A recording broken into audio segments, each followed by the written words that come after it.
kuryama no kubyuka ni imbabazi z'Uwiteka bene data.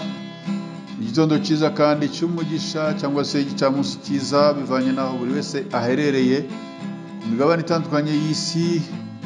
Mwese mwemeye gufatanya natwe gusangira ifunguro ry'umunsi kandi rya buri gitondo.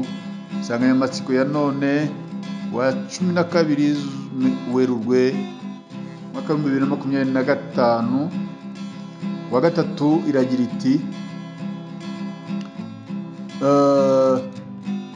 iyo ubutabazi bw'abantu bubuze ubw'Imana ntabwo bubura. Iyo ubutabazi bw'abantu bubuze ubw'Imana ntabwo bubura.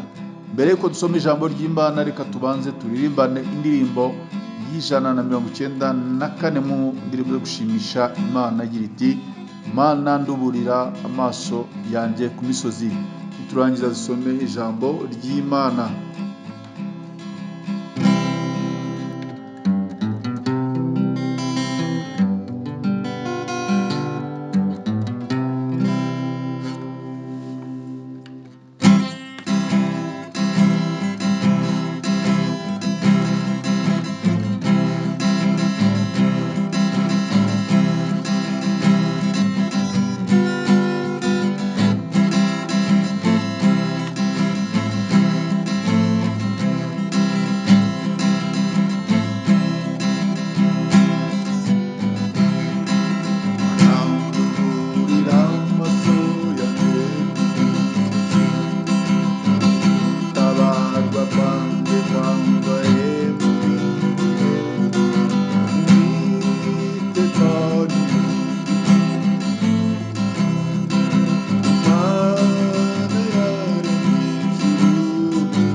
Haleluya, haleluya.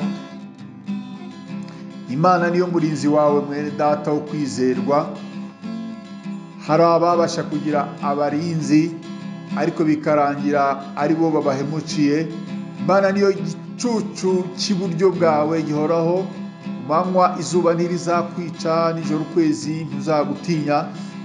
Imana nikurinda ibibi byose mwene data.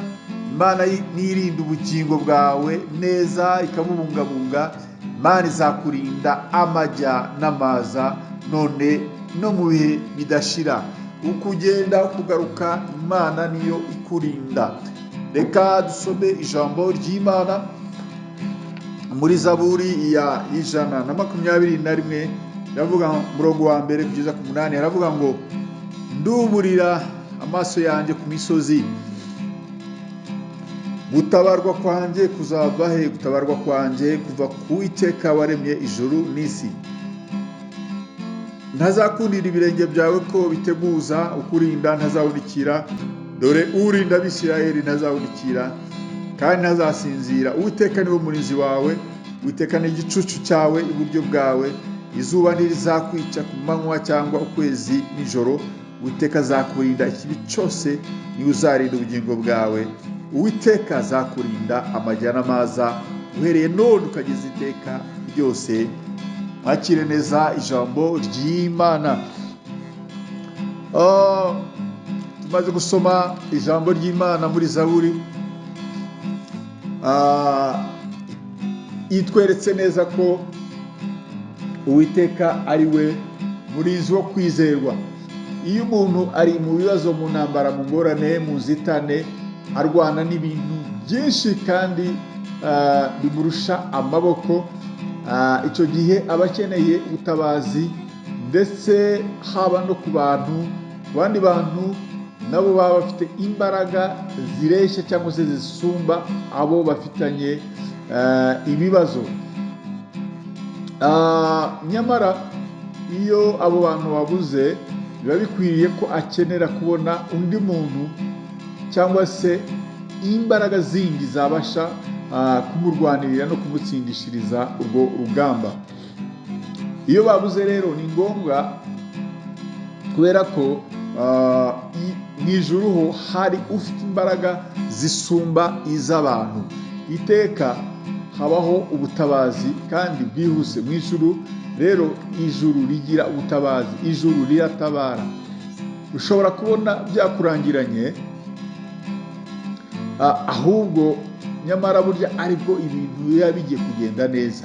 Dawidi nawe yahuye n'intambara nyinshi kandi zitandukanye zimurusha n'ibiro, kandi rimwe na rimwe nawe yarebesha amaso y'umubiri akabona rwose asumbirijwe, amerewe nabi, ariko yarangiza akibuka ko mu ijuru hariho hari ubutabazi. Ariho yavuze ati mbese gutabarwa kwanjye kwava he? Ariko nyuma aza kwibuka ko mu ijuru hariho ubutabazi, hariho Imana yabasha kumutabara. Ni ngombwa kwibuka ko intambara nyinshi turwana nazo ziturusha imbaraga kandi nta bushobozi dufite bwo kuzitsinda. Icyo gihe ni ngombwa ko dutumbira mu ijuru, tugatabaza, tukabwira Imana nk'uko Yeremiya yabyanditse mu bice 33, aravuga ngo ntabaza no gutabara, wereke ibikomeye utabasha kumenya. Imana yacu rero iyo twitabaje iradutabara kandi ikaturengera.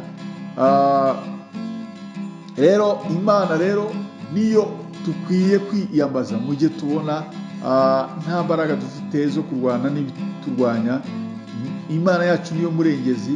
Ntabwo nzi nawe rero intambara waba ufite muri ino minsi urimo cyangwa se ikugoye, ibyo urwana nabyo, ariko menya neza ko gutabarwa kwawe kuri mu ijuru. Ijuru niryo rigufitiye ubutabazi kandi bwizewe.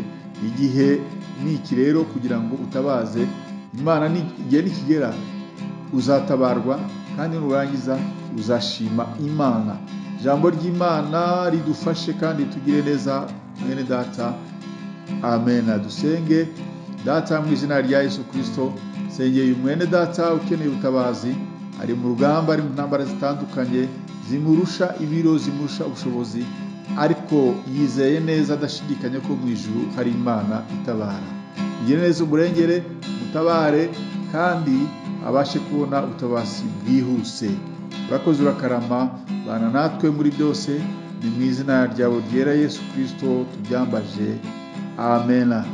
Mwari kumwe na none nk'ibisanzwe na mwene se muri Yesu Kristo, Bishop Apollinaire Gakombe, Shumba mukuru w'itorero The Evangelical Covenant Church of Rwanda ICCR. Imana y'amahoro ikomeze kubana namwe no kubarinda mwese mbifurije kugira umunsi mwiza. Shalom shalom, ndabakunda. Amen.